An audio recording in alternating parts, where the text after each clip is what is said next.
In a quiet town, three people crossed paths every morning at the same tea stall. Ayan was a young man who constantly complained. If it rained, he cursed the weather. If it was sunny, he complained about the heat. He believed life had been unfair to him.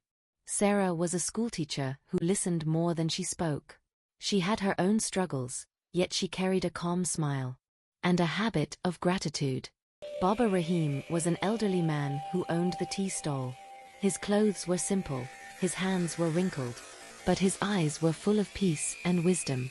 One morning, Ayan sighed loudly and said, "Life has given me nothing. Others are lucky. I only have problems."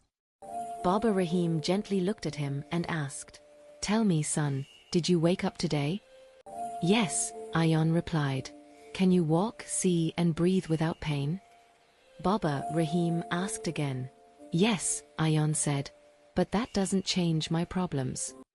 Sarah smiled softly and added, "Yesterday, one of my students couldn't come to school because he was sick. He would give anything to sit where you are right now."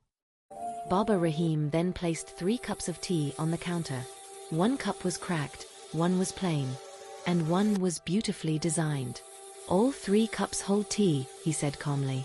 "But people only notice the cracked one and complain, forgetting the tea inside."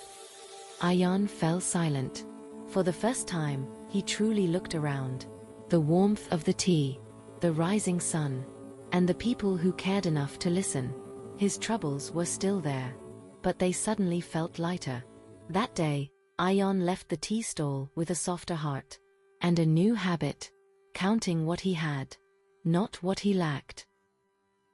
When you count your blessings instead of your troubles, gratitude fills your heart, peace finds its way into your life, and what you have becomes enough.